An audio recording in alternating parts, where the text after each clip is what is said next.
ఒకటి రెండు మూడు ఇంకో 2 బ్యాగ్స్. ఓకే ఓకే చెల్లం చేస్తుందా.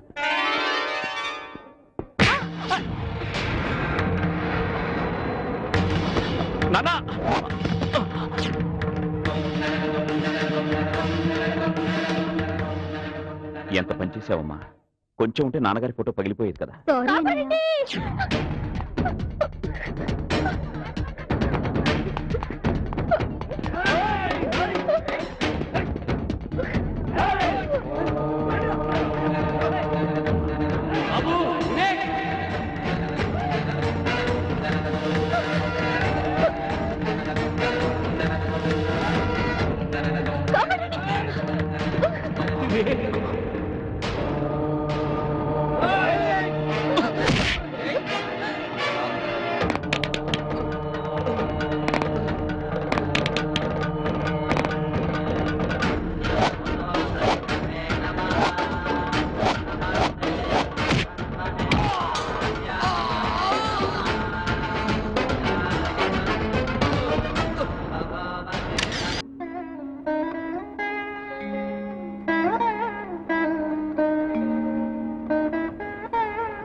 चण्डं तस्य पात्मजम्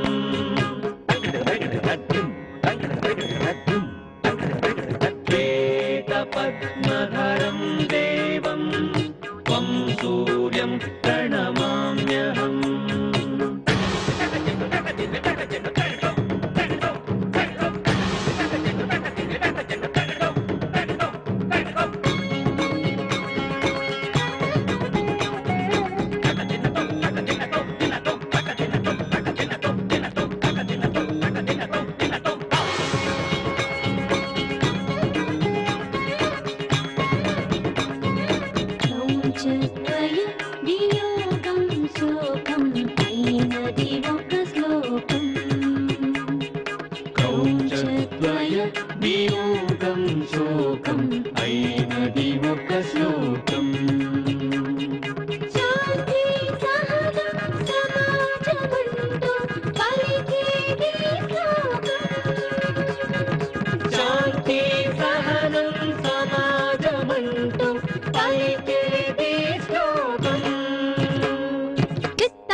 జ్ఞానానందమయం దేవం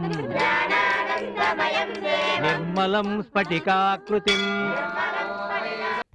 ఈ మధ్య నీ కొడుకు పెద్ద హీరో అయిపోతున్నాడు తెలుసా? ఇప్పుడు హీరో అవడం ఏంటండి, వాడు ఎప్పుడో హీరోలకే హీరో కదా. సరైన ప్రత్యర్థి ఎదురుగా ఉంటే ఈయన హీరోయిజం ఏమిటో తెలిసేది. అంటే నే పిచ్చుకు మీద బ్రహ్మాస్త్రం వేశానా? వాళ్ళు తప్పు చేస్తుంటే మంచివే కనిపిస్తాయిరా, మంచివేం కనిపించవు. ఏంట ఏమిటి కళ్ళప్పకి చూస్తున్నావు? ఏం చేయాలో చెప్పండి. నేను అదే ఆలోచిస్తున్నాను. అసలు చేతి నిండా పనుంటే ఇలాంటి అరిష్టాలు ఏమీ రావే. ముందు వాడి చేతులు నోరు కట్టేయాల్సిందే.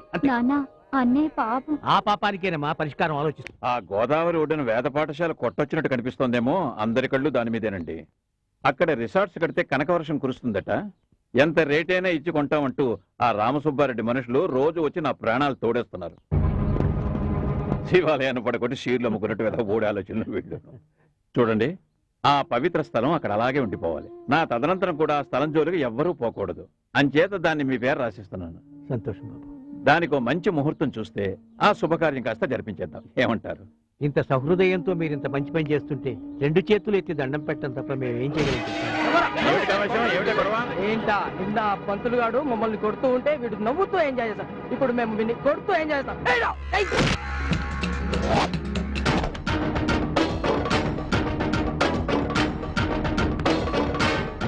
నిన్న మీ వాళ్ళని కొట్టింది నేను, మధ్యలో పాపం వాళ్ళేం చేశారు? దమ్ముంటే నాతో పెట్టుకో. నిన్ను నీ గెటప్ చూసి ఏదో అనుకున్నాను. Something different. నిన్న మా వాళ్ళని కొట్టినందుకు నీతో ఆడుకోవాలని వచ్చాను. నీ క్యాచ్ చూసి నీతో ఆడుకుందాం అనుకుంటున్నాను. ఆడుకుందాం, వస్తావా?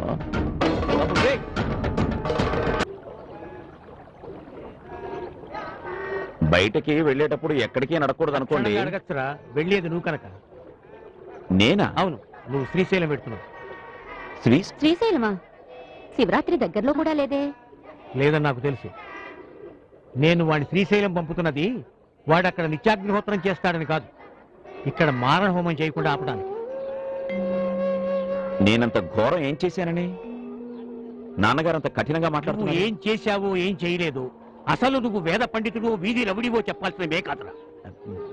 వీడి గురించి ఊరంతా కోడై కూస్తోంది. ఒరే ఏమిట్రా, అసలేం జరిగిందో నాతోనైనా చెప్పు. అలా తల దించుకున్నాడంటే వాడేదో తప్పు చేసినట్టేగా. తలదించుకుంది తప్పు చేశానని కాదు, కనీసం అమ్మైనా నా కళ్ళలోకి చూసి నిజం తెలుసుకుంటుందని. ఆవిడ యశోదమ్మరా, నువ్వు చేసే చేష్టలని శ్రీకృష్ణ లీలని సరిపెట్టుకోగలవు. కానీ నేను నలుగురిలో తిరగవలసిన వాడిని, నా కొడుకని గర్వంగా చెప్పుకోవాల్సిన నేను ఇంత బాధ్యతారహితంగా అగౌరవంగా పోరంబోకులా తిరుగుతుంటే ఛీ, ఎందుకురా ఈ వెధవ బతుకు? ఎందుకమ్మా నాన్నగారు అంత అశుభంగా మాట్లాడుతున్నారు? అది కాదమ్మా, గుళ్ళో నిర్మాల్యం తీసేస్తే దాన్ని ఒక రకమైన పూజ అంటున్నారు. అదే సమాజంలో ఎదుగుతున్న కలుపు మొక్కల్ని ఏరిపారేస్తుంటే వీధి రౌడీయిజం అంటున్నారు, గూండాయిజం అంటున్నారు, ఇంకా ఏవేవో అంటున్నారు. ఇందాక నుంచి కోడై కూస్తోంది అని ఆయన అంటున్నారే. కోడై కూస్తోంది వాళ్ళ బతుకుల్ని బాగు చేయమని, వాళ్ళ చీకటి జీవితాల్లో వెలుగు నింపమని. అంధకారంలో మగ్గుతున్న వాళ్ళకి ప్రవచనాలు చెప్తేనో ప్రసాదాలు పంచిపెడితేనో వాళ్ళ బతుకులు బాగుపడవు, వాళ్ళ కడుపులు నిండవు. వాళ్ళ మాటేమో గాని నీ మాటలతో మా కడుపు నిండిపోయింది. ఇంకేమే, ధర్మ సంస్థాపనార్థం శ్రీకృష్ణుడే పుట్టాడు అటలా వెళ్ళిటన్నా వెళ్ళు. శ్రీకృష్ణుడే పుట్టాడని గర్వపడదాం, ఊరిని ఉద్ధరించే కొడుకుని కానీ పున్నామ నరకం నుంచి విముక్తి పొందామని సంతోషిద్దాం. అన్నయ్య, నాన్న చల్లబట్టట మనల్ని చల్లబరిచినట్ట. రాత్రికి తేలుస్తా. ఇంటి పట్టు నుండి వేళకి ఇన్ని మెతుకులు తినే పిచ్చి సన్యాసిని శ్రీశైలం అంటూ పంపించారు. వెళ్ళిన వాడు వెళ్ళినట్టు అక్కడే ఉండిపోతే ఊరు విడిచి వెళ్ళిపోరా అని శాశ్వతంగా నేనేం పంపించను. ఊరు మార్పిడి చేస్తే ఈ వాతావరణానికి దూరంగా ఉంటాడని, వాడి ఉడుకు రక్తం వేడి కాస్త తగ్గుతుందని పంపించానే. ఏమో, వెళ్ళేటప్పుడు వాడి వాలకం చూస్తే తిరిగి వచ్చే సూచనలు ఏవి కనబడలేదు నా కంటికి. వాడు వెళ్లే ముందే ఏడుపు నా ముందే ఏడ్చుంటే వాడికి ఏదో చెప్పేవాడిని కదా. మీ దగ్గర గట్టిగా నవ్వడానికే భయపడి చేస్తుంటే ఇంకా ఏడ్చి సాధించడం కూడాను. అంటే ఏమిటి, వాడు వెళ్ళేటప్పుడు మనసు చాలా బాధ పెట్టుకుని వెళ్ళాడంటావా? అబ్బే లేదండి, మా నాన్నగారు చివాట్ల చేసి పంపిస్తున్నారని గోదావరిలో పొంగుతూ వెళ్ళాడు. నాన్నగారు, మీకు పక్క విషయాన్ని వచ్చి పడుకుంటారా? మీ అన్నయ్య నిజంగానే బాధపడుతూ వెళ్ళాడమ్మా? చాలా బాధపడుతూ వెళ్ళాడు నాన్న. ఎప్పుడు కనికరం చూపిస్తారు, ఎప్పుడు కసమంటారో అర్థం చేసుకోలేకపోతున్నానంటూ పదే ఏడుస్తూ వెళ్ళాడు నాన్న.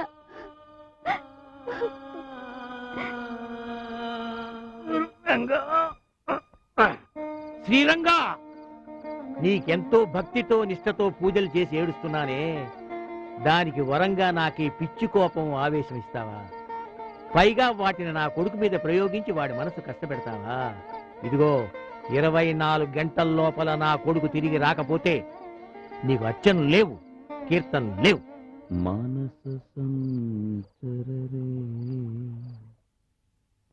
మానస సంచరరే బ్రహ్మణి మానస సంచరరే. ఎందుకా ముసిముసి నవ్వులు? గొప్పగా నాటకం ఆడారుగా, గట్టిగానే నవ్వండి. గట్టిగా అంటే అంత గట్టిగా కాదు. నాన్న, నువ్వు సమాజానికి సేవ చేస్తానంటే అడ్డుపడేంత మూర్ఖుణ్ణి కాదురా. మా నాన్నగారు కూడా స్వాతంత్రోద్యమంలో జైలుకు వెళ్ళినాయనే, కానీ వాళ్ళు 11 మంది అన్నదమ్ములు. కానీ నువ్వు నాకు ఒకే ఒక్క కొడుకువిరా. అదే నా బాధ. నాన్న మానస సంచరరే బ్రహ్మణి మానస సంచరరే. ఓం రాజాధిరాజాయ బాబు గారు, ఘోరం జరిగిపోయిందమ్మా, ఘోరం జరిగిపోయింది. మీ బాబుకా? అబ్బే వీడి కాదు, మీ పుత్రరత్నం ఆ భీమశంకరాన్ని భీముడు కీచకుండా చంపినట్టు చంపేశాడమ్మా. ఏంటి మీరనేది? మీ వాడు ఆ భీమశంకరాన్ని మెడపుచ్చుకుని మేడమించి తొయ్యడం, వాడు నెత్తురుకక్కుని చావడం నిజం. మా రామాయణం మీద ఒట్టు.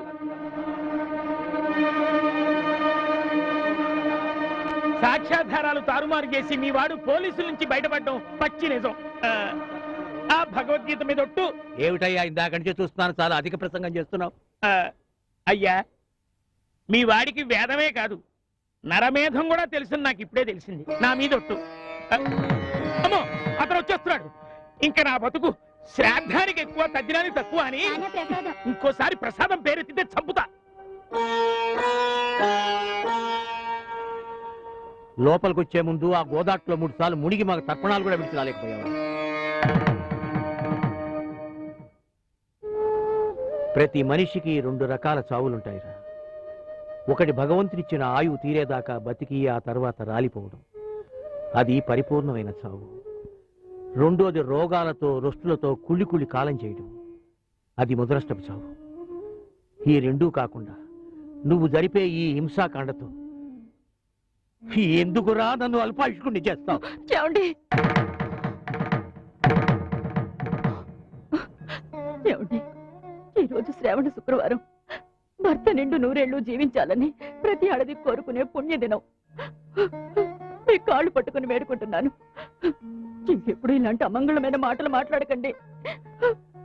వేళ కోళాలకైనా కూడా నన్ను మీ నుంచి దూరం చేయకండి. నేను కాదే చేస్తున్నది.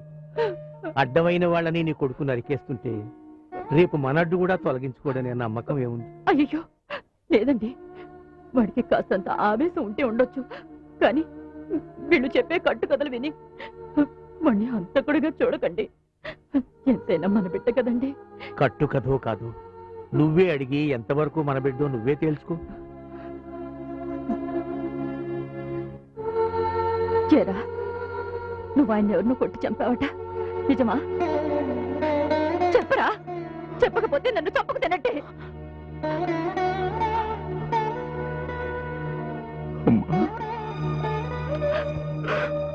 అరే, ముందు నా మెడలోకి వచ్చింది ఈ మాంగళ్యం, ఆ తర్వాత నా ఒడిలోకి వచ్చింది నువ్వు.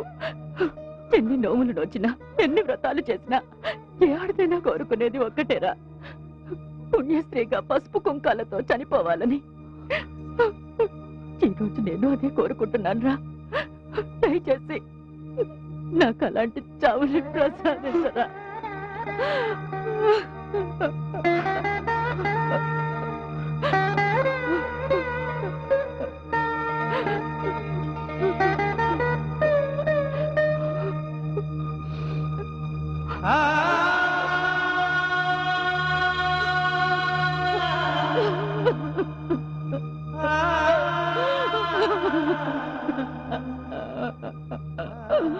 ప్రజావాన్ పశుమాన్ భవతి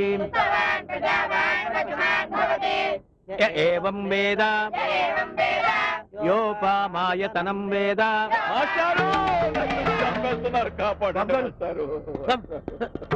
ఏమైంది?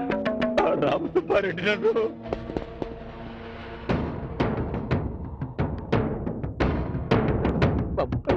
దండం పెట్టాను, ఆయన ఏం చేయకండి.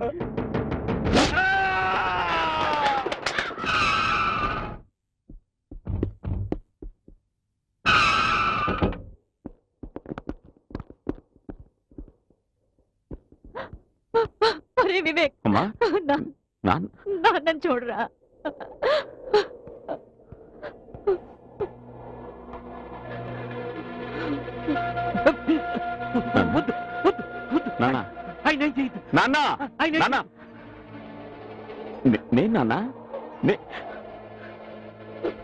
నీకు తెలుసు, మన జమీందారు గారికి లేరు. ఏమైంది నాన్న? వాళ్ళు దుర్మార్గులు, రాక్షసులు.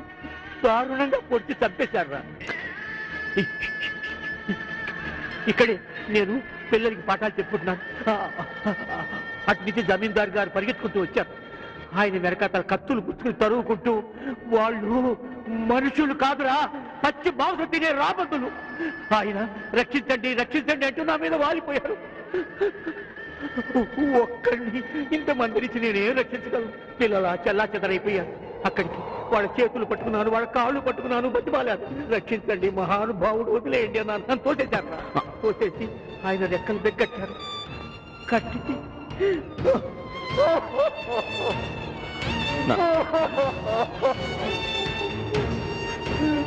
ఆయన్ని దారుణంగా చంపేశారు. కొన ఊపిరితో ఆయన కొట్టాడుకుంటూ రక్తసిక్తంగా ఉన్న చేతులు దాచి నన్ను రక్షించవయ్యా, నన్ను ఆసుపత్రికి తీసుకెళ్ళు, నన్ను బతికించమని బతిమాలాడురా. ఆయన పట్టుకుని అటు వచ్చేపోయే మనుషుల్ని, ఆ లారీల్ని, ఆ బస్సుల్ని అందరినీ అడిగాను, ప్రార్థించాను. ఎవ్వరూ నా మాట ఖాతరు చేయలేదు, నా అర్థం చేసుకోలేదు. ఆఖరి ఆకాశాన్ని అడిగాను, నేలను అడిగాను, గాలిని అడిగాను. ఈ పంచభూతాలన్నింటిలోనూ మొరబెట్టుకున్నాను. ఏమీ ప్రయోజనం లేకపోయింది.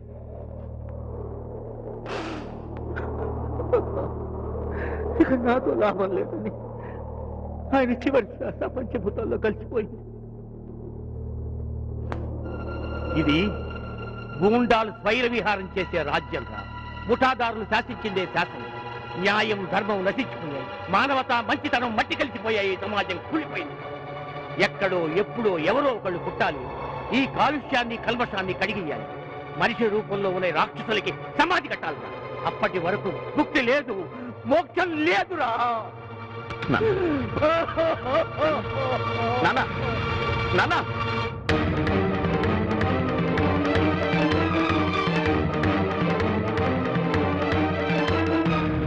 రామసుబ్బారెడ్డి, రామసుబ్బారెడ్డి, సిద్ధారెడ్డి, ఎక్కడ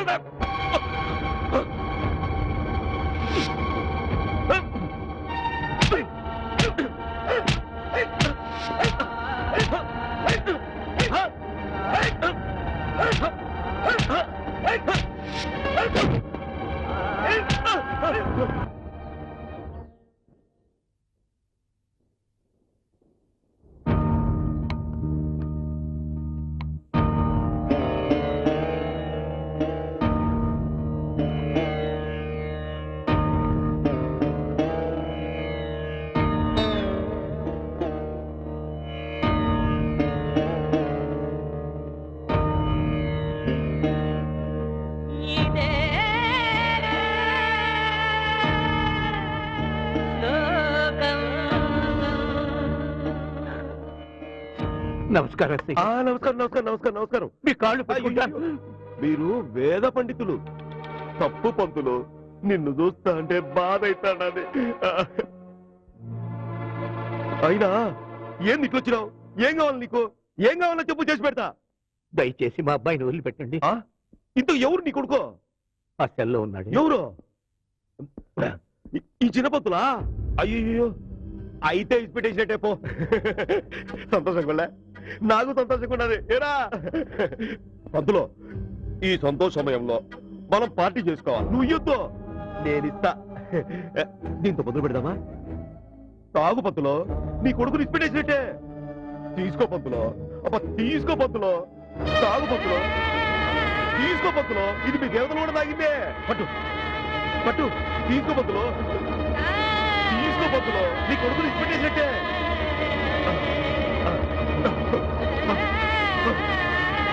ఇస్పెడతా పంతులో, నిజంగానే ఇస్పెడతా.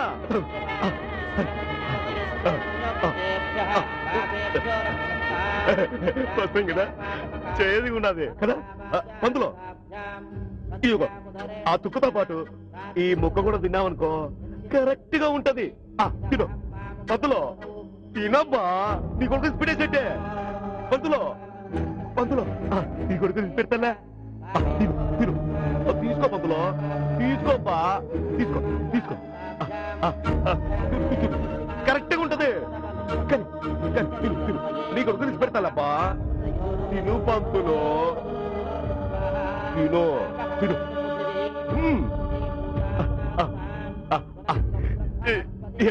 ఉంటది రుచి కమ్మగా లేదు బాగుంటది కాంబినేషన్ భలే ఉంటది పంతులు మీరు చెప్పిందంతా చేశాను మా అబ్బాయిని వదిలిపెట్టండి. అట్లాగే మాట మీద ఉండేవాడిని అయినా పంతులు ఆ రామసుబారెడ్డితో నీకెందుకు చెప్పు ఆయన పేపర్ లేదా ఆయనకి ఇచ్చేసి ఆయన స్థలం ఖాళీ చేసి వెళ్ళిపోతే నిన్ను అడిగేవాళ్ళు లేడు పట్టించుకునేవాళ్ళు లేడు ఏమంటావు అలాగే అట్టగేనా అయితే నీ ఇంట్లో సామాన్ తీసుకుపోయేదానికి లారీ పంపట వాటి ముందు మా అబ్బాయిని వదిలిపెట్టండి. అట్టగే పంతులు 301 చిన్న పంతులు తీసుకురాయ్యా ఏందయ్యా అట్లా చూస్తున్నావు ఆ చిన్న పంతుల దగ్గర సంతకం తీసుకొని పంపించేయి ఓకేనా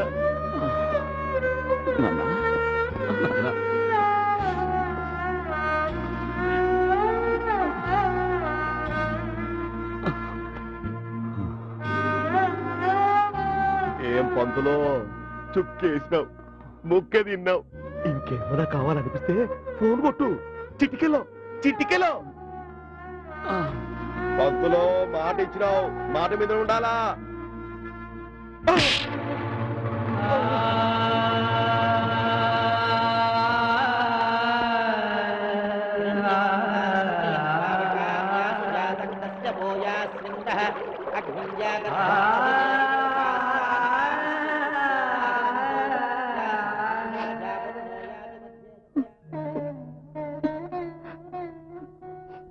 నేను డాక్టర్ని కలిసి వీడి గురించి మాట్లాడాను.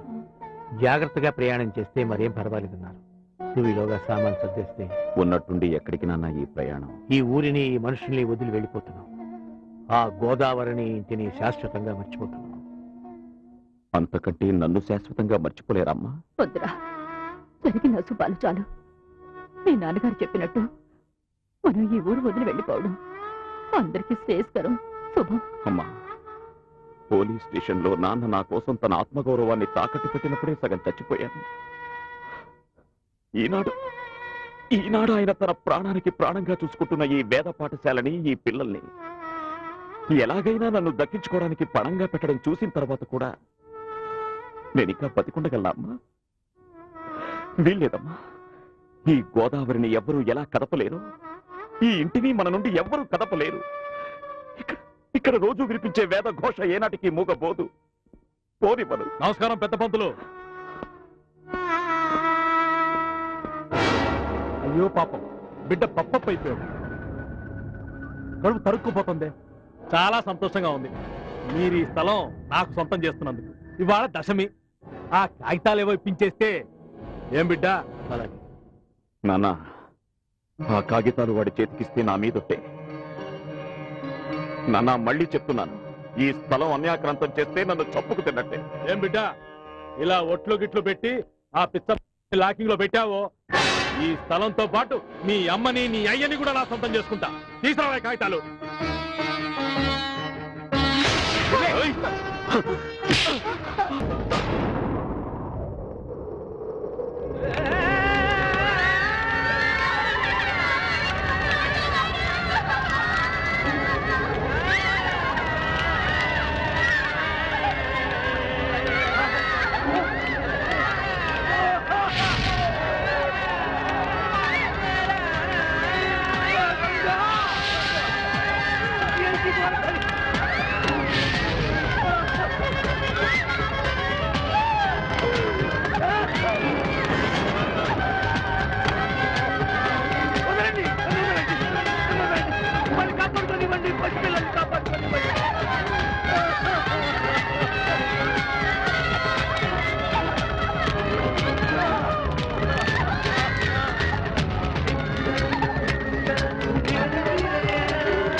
నన్ను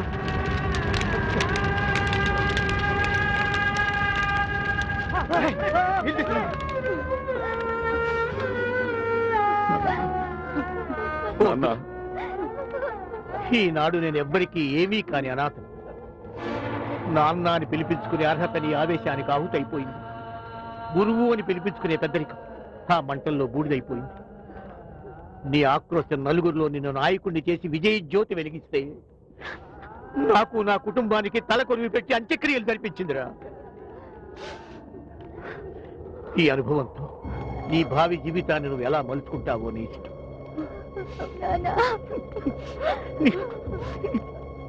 నీకు ఎలాంటి అవరోధాలు ఉండవు. నా ఆత్మ పలికే శాంతి శ్లోకంతో నువ్వు పునీతుడివే అవుతావు. నీ ఆవేశం ఆర్జించి పెట్టే కీర్తితో వీరవిహారం చేస్తావు. నీ ఇష్టం.